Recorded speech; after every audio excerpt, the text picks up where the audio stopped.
Daniel, and let me invite the next speakers here at this stage. Jamie Burink, Head of Business Lending at Topicus, and Carlo van der Weg, Credion.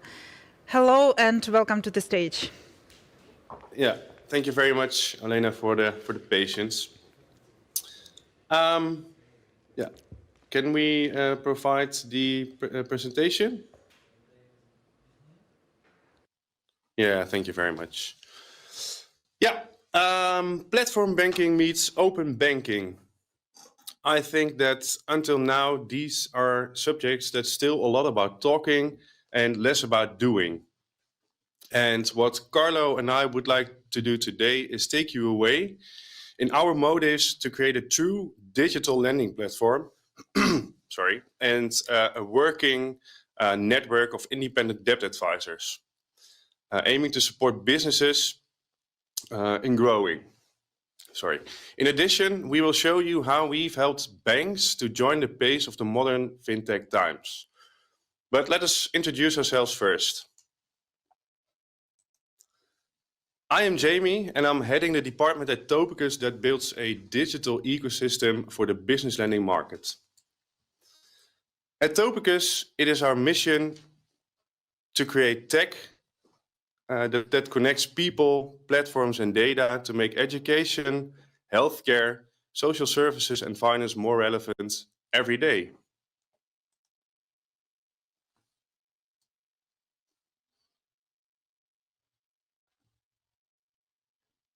I think almost 21 years ago, and Credion is in the Netherlands.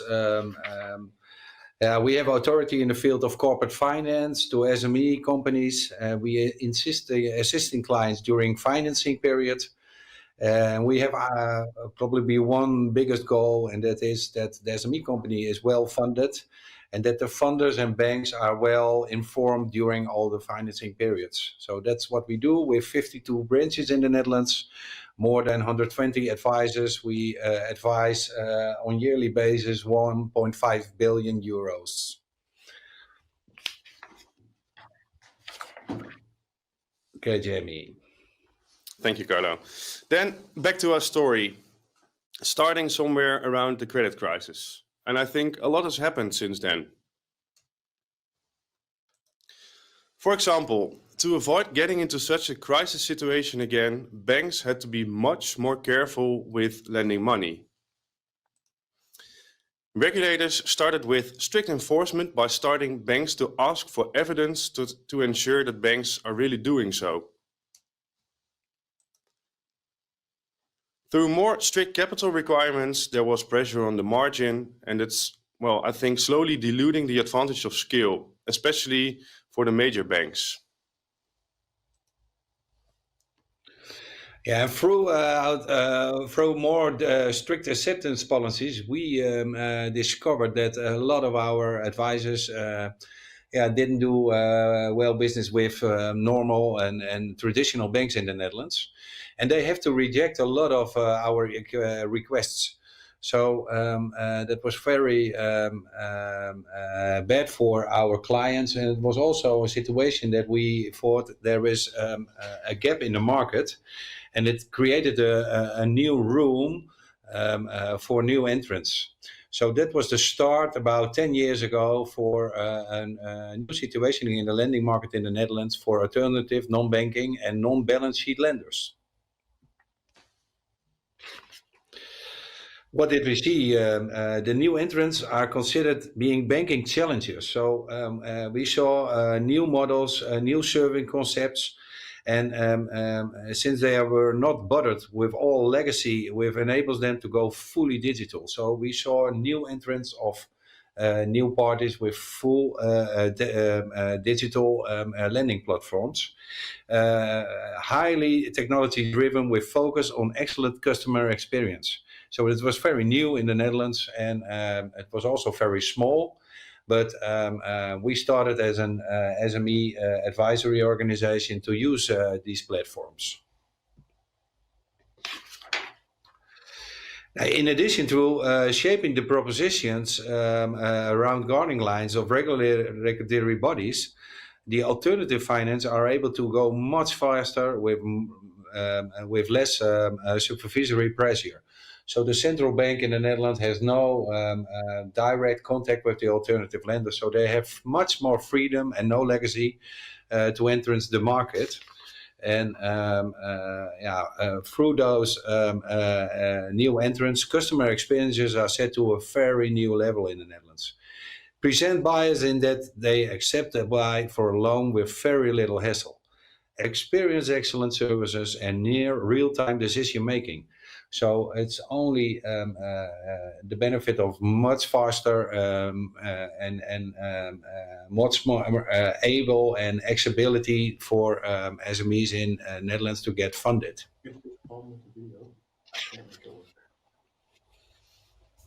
Thank you, Carlo. Yeah. So all of this made us realizing that we were facing two major challenges.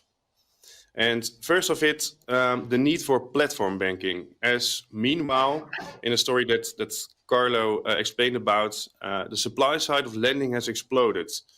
I think the number of lenders has increased more than tenfold.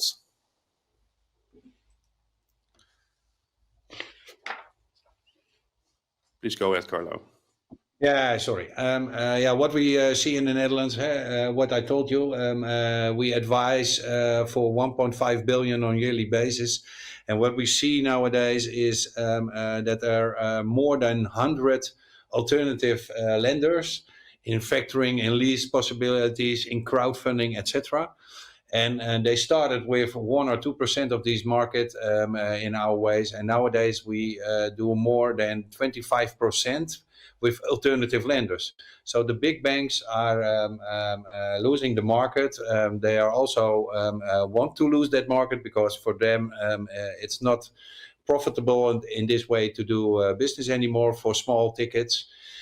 So we see the last 5 to 8 years, the alternative market raises 25% and more in SME financing in the Netherlands.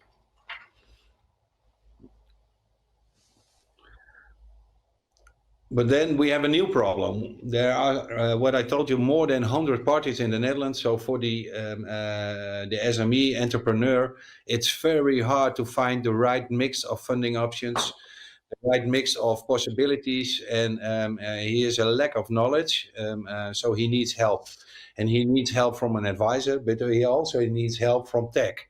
And that's one of the biggest goals we talked with our supplier Topicus about. How can we connect all the different new lenders together with the knowledge of our advisor and bring it to the local entrepreneurs, the SME clients in the Netherlands?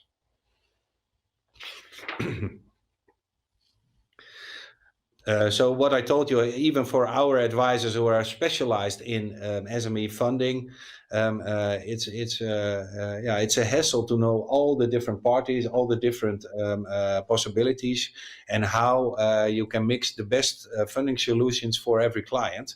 So that was the problem we discussed with Topicus and looked the last year, a few years, how we can solve this. And Jamie will tell you more about that. Yeah. To cope with the challenges that Carlo just indicated, we have created Finu Advice.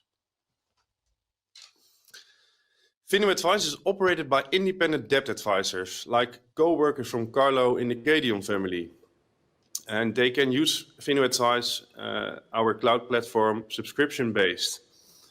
Finu Advice includes the policies of lenders, and that means that both the debt advisor as well as the banker won't spend time on deals with a little chance on success. Finu Advice is currently live in the Netherlands with more than 20 lenders offering one or many products each. And after its soft launch in 2019, we have brokered more than 100 million euros in 2020 year to date. So as I already explained, Finu Advice matches lenders with companies searching for a loan via debt advisors, and it integrates with lending systems that banks use, for example, for loan origination.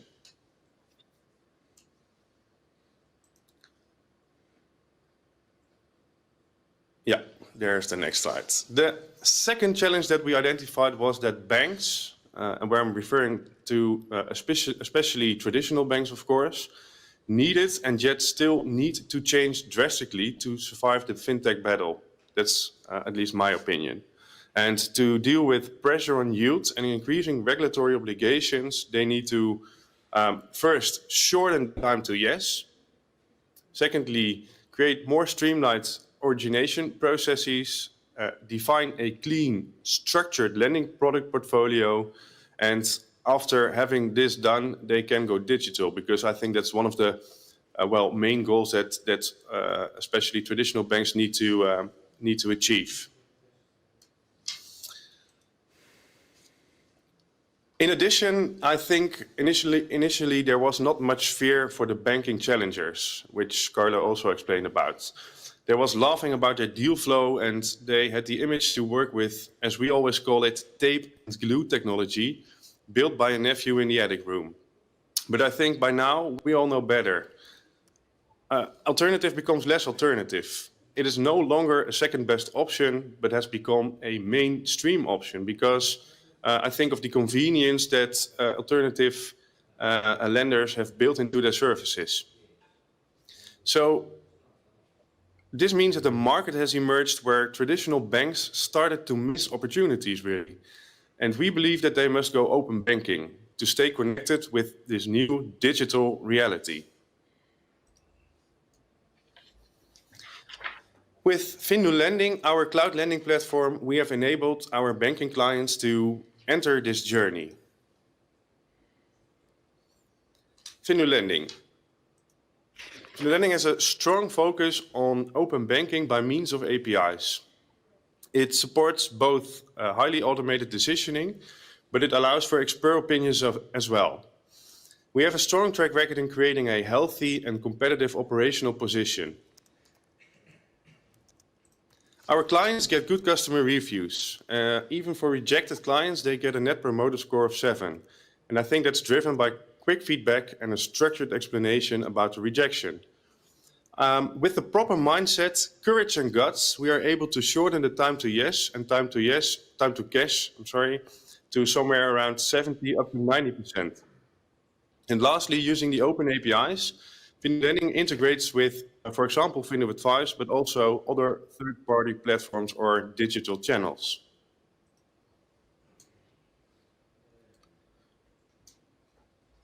Well, let's have a look how all this works in a demo that we have recorded. We are excited to share here that earlier this week, our partner, the Volksbank, has gone live with their offering in Findu Advice. The Volksbank, our partner, also uses Findu Lending for their lending operation. So what we are going to show you is an end-to-end credit request for their business credit product. And that should start right now.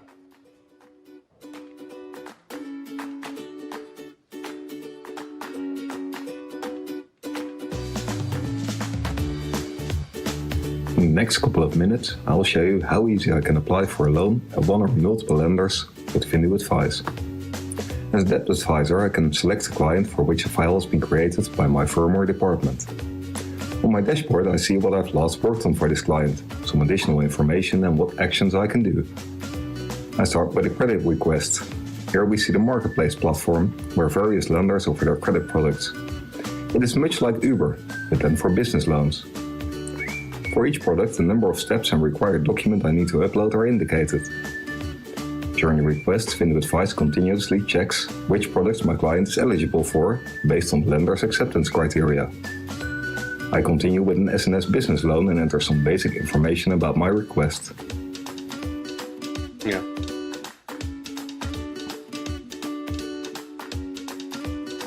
Data of my client is pre-filled. Enter my contact details so that lenders can contact me in case of any questions. Next one is the legal structure to make sure that the lender knows whom he's going to do business with. I'm also able to define the relations between the entities for both legal entities and private individuals. One of the private individuals can be designated as the signatory. If only one private individual has been defined in the legal structure, it'll be automatically selected. I now have to provide some additional details about the loan, such as a start date and optionally a substantiation about the purpose. Lenders usually want me to get qualitative information about companies as part of their acceptance policies or risk model drivers. Most lenders ask for financial statements of the last 2 years, and these will be sent along with my request. I'm almost done. I only have to upload the documents required for this product.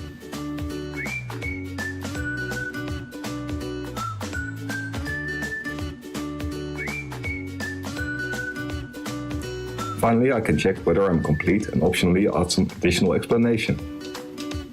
On the final check of the product, yes, this should do the job. I can also download the credit request to share with my client.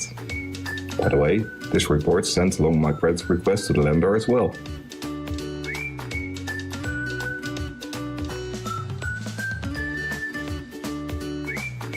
For the lender, it is important that I'm really acting as the intermediary of my client, so I submit that I am, and I have permission to share his data and documents. Done.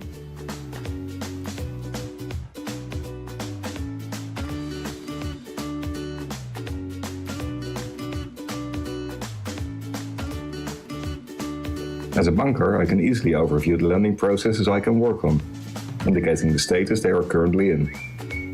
Let's open a request that's just been submitted by the debt advisor. On the landing page, the legal structure and credit rates are shown exactly as how the debt advisor has entered it into Findo Advice. This is because we have embraced open banking. Through the smart APIs of the cloud Findo lending platform, I'm able to get credit applications from all kinds of different channels, like Findo Advice. I can switch between legal entities of private individuals, while on the right hand, more detailed information about these entities is shown. Also, I see the contact details of the debt advisor, which is convenient in case I have any questions. I quickly review the product that's been selected in Findo Advice. I don't even need to structure it, since this work all has been done by the debt advisor. Luckily, they use a platform that knows all about our policies and offerings, so I don't have to spend time on applications that would end up being rejected somewhere down the line. Findo Lending indicates that I have to check completeness of this request. Frankly, completeness is already ensured by our APIs, so what I'll be doing is just checking the documents themselves. I quickly review the financial statements. Findo Lending is even able to get structured data out of unstructured financial statements using OCR technology. The financial statements that the debt advisor has sent along his credit request have been created with Findo Advice, one clear fact sheet with all the relevant information.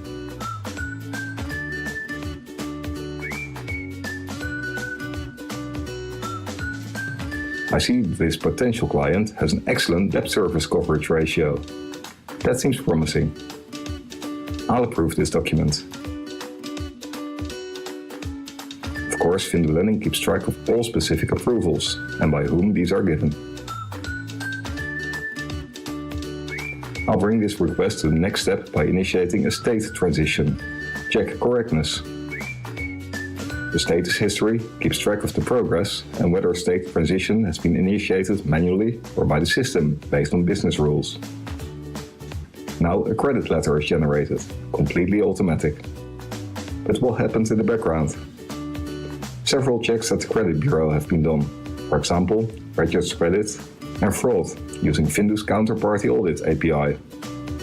Also, the financial statements that have been sent by the debt advisor are imported, enriched and automatically analyzed. Since a private individual is included, Findo Lending calculates the private income. All seems fine. Let's continue to credit rating. The information received from the debt advisor is enriched by Findo Lending. A rating has been calculated by the system, and we can see the risk drivers as well. Now we quickly review the acceptance rules that Findo Lending has executed, also automatically. This request has been approved. It is green. By checking the Show Acceptance Rules, I get an overview of all the rules that are part of our acceptance policies, like on financials, rating, credit bureau, age and private income. This saves me a lot of time, and having the outcome stored in a structured way means that we can substantiate why we have approved or rejected the loan to our clients and regulators. I'm all good, ready to review the loan offer that has been generated in the background. The offer has been prepared for me in the documents section. After one last check, I initiate the state transition to present my offer to my almost client.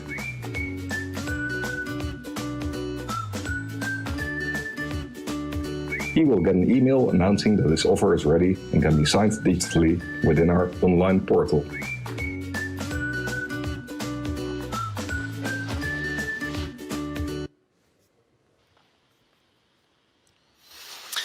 Yeah, so that's basically what we would like to show you today. And if you would be interested about how this could work for you, we would be happy to discuss our insights and recommendations for you. And as for me, thank you very much.